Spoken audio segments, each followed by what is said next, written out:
Короче, приехал на стройку, на работу. Сейчас вот такая ситуация. Мотик обгонял Мерс налево поворачивал на стройку. Пилот, короче, в порядке, а пассажиру плохо. Но живые все.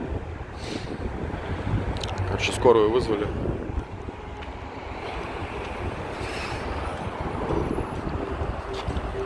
Прям вот буквально там я уже подъезжал, на моих глазах практически было.